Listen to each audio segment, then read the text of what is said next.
We met during our final year at university. I was focused on business, and she was immersed in graphic design. What started as simple hellos and shared glances during coffee breaks grew into long, easy conversations.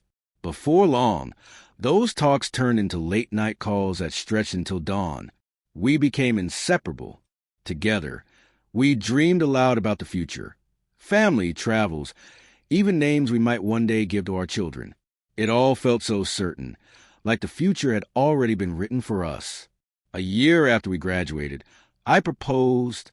She always preferred quiet, meaningful moments over grand gestures, so I chose a peaceful beach at sunset, a place she once told me felt like home.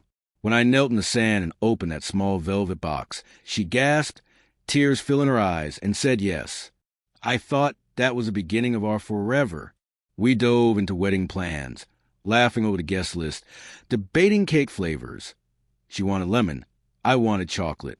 We chose a date for summer, and it seemed like everything was falling into place. But as the weeks went by, something in her began to shift. Replies to my messages came slower. She missed a couple meetings with the wedding planner and brushed it off, blaming work stress. When I asked if she was okay, she smiled, but it was hollow, her eyes betraying something unspoken. Then came the night that changed everything. I walked into our home to find her sitting silently on the couch. No TV on, no music, just stillness.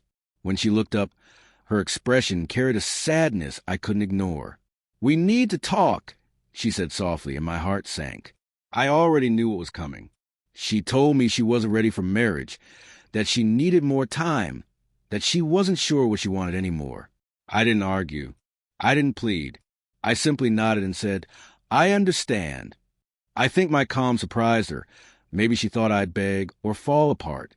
But instead, I quietly went to our room, opened the drawer where I kept her engagement rings box, and held it for a moment before walking out.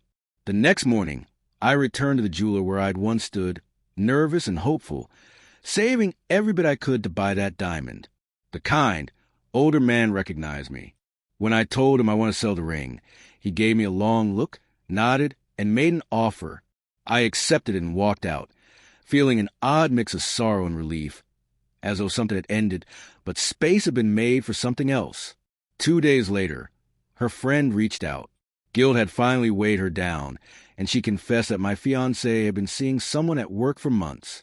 She hadn't been unsure about marriage. She just didn't want to marry me. I didn't answer the message. I didn't call or text my ex. No angry words, no desperate calls for explanations. Instead, I used the money from the ring to book a trip out west. I spent that time hiking trails, staying in quiet cabins, drinking coffee on porches that overlooked forests, and writing down my thoughts. I let the silence surround me, let it help turn heartbreak into understanding. Along the way, I met kind strangers, a couple who shared their dinner when I looked lost, a group who welcomed me to their fire and shared stories late into the night, a woman my age who listened as I poured everything out beneath the stars. We didn't exchange contact details. There was no need. The talking was enough. When I finally came back, I saw her messages. She said she was sorry, that she missed me, that she wanted to talk. I read them, but I didn't reply. Not because I hated her, but because I had already made peace with what happened. She chose her path. I chose mine. Some think closure comes from heated arguments or tearful goodbyes. I believe it comes quietly, in the decision to walk away, to sell a ring, to pack a bag, to take that first step forward without looking back. And that's exactly what I did.